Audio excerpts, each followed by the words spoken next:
Saturday afternoon. A woman stands in the middle of her living room holding a carpet sample in emerald green, thousands of miles away. Another family might be choosing almost that exact same shade, honey oak in the kitchen. An entertainment center swallowing the living room wall. A dusty rose sink in the bathroom. These families have never met.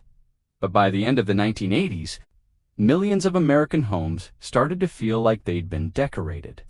From the same catalog, not because everyone suddenly had the same taste, but the answer went deeper than fashion or advertising. It came down to what Americans wanted their homes to say about them.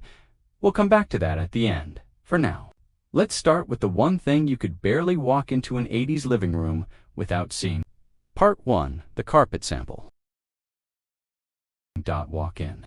And there's something that seems to take up almost the entire wall. The entertainment center, big enough to hold the TV, the VCR, the stereo, an Atari, and rows of VHS tapes. Glass doors, a magnetic latch that clicked shut, and fingerprints that never quite came off the glass. It was basically mission control for the whole house, where the family watched movies, played games, listened to music, and kept all their favorite entertainment in one place. Part 2. The entertainment center. But if the living room had one thing that took over a wall, the bedroom had something that took over the whole room. The waterbed. Filling it up wasn't a 5-minute job.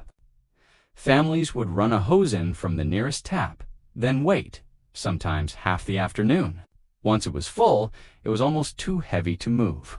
If you were moving out, you had to drain it first, and yet it became one of the defining images of the 80s bedroom. Peaking in popularity around 1987, people either loved the floating sensation or decided after one night that a bed should probably stay still. Part 3. The waterbed. Back out in the living room. There was something that made you face yourself more than once. Mirrored walls weren't just one big mirror. They were entire walls covered in geometric mirror tiles from floor to ceiling. The idea was to make the room feel bigger. But at night, under yellow lamplight, it looked more like a mini nightclub than a family living room. Part 4. Mirrored walls. And if the living room had mirrored walls catching the light, the bathroom had a color all its own. In plenty of 1980s homes, the tub, the toilet, and the sink weren't white. They were dusty rose, seafoam green, or pale pink. The faucets and cabinet pulls were often polished brass, and they needed regular cleaning to keep that shine. But at the time, matching colored fixtures paired with gleaming brass made the whole bathroom feel new, expensive, and deliberately designed. Part 5. Colored bathroom fixtures. Not far from that bathroom was the kitchen, where a whole run of honey oak cabinets was almost a signature of the era. One look at that warm golden wood with its brass pulls, and you could practically guess what decade the kitchen was remodeled in. Part 6. Honey oak cabinets. Right next to it, or sometimes in the bathroom or entryway, you might have found a wall of frosted glass block, letting light pass through without giving anyone a clear view. It's easy to assume this was some brand new 80s invention, but the first hollow glass block was actually patented by a Swiss architect, Gustav Falconia, back in the late 1880s. Almost a century later, it made its comeback, this time in suburban bathrooms and kitchens, as a visible sign that a house was modern. Part 7. Glass block walls. If any of this just dropped you back into an old kitchen or the living room you grew up in, go ahead and hit like. I'd love to know how many of us still remember those houses this clearly.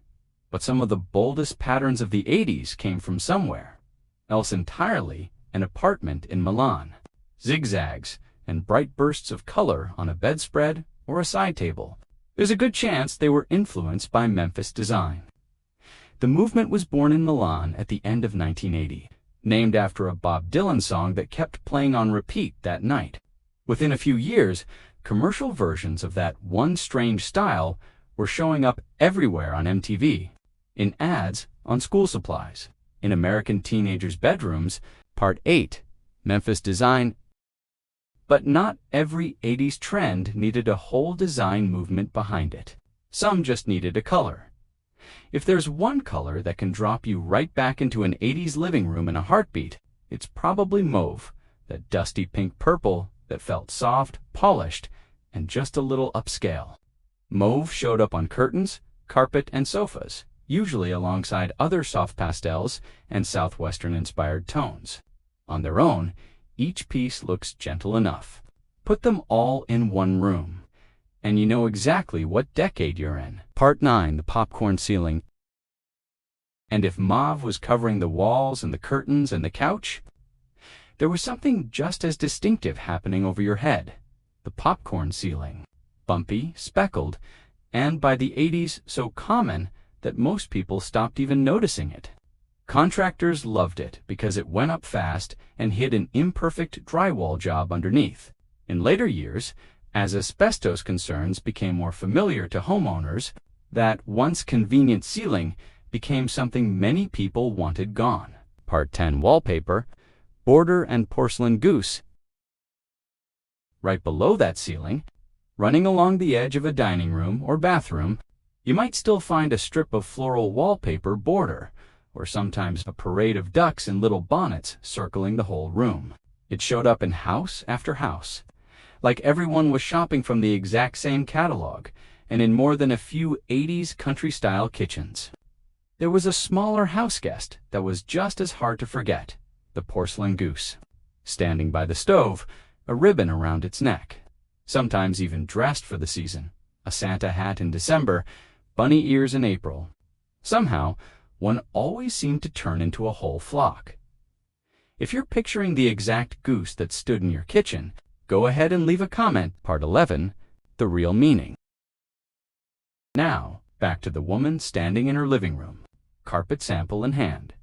She doesn't have bad taste, the way modern jokes about the 80s like to suggest. She's living through a moment when a house stopped being just a place a family lived and started being a way of telling people who they were, how modern, how successful, how far they'd come. Catalogs, model homes, television, and furniture stores had already handed her the picture of what that life looked like. Glass block made a house look modern. Mirrored walls made a living room look bigger. Glossy oak, thick carpet, and an entertainment center packed with electronics made it look like a family was doing well. So, millions of houses weren't identical, but they were telling the same story. Americans in the 1980s weren't just decorating where they lived. They were building in color and furniture, a physical version of the American dream. Looking back at old photos today, the entertainment center covered in fingerprints, the porcelain goose in its bonnet, the dusty rose bathroom, it's easy to laugh. But those rooms were the backdrop for real family life. The dinners, the movie nights, the holidays. And all those years, nobody thought they'd miss quite this much.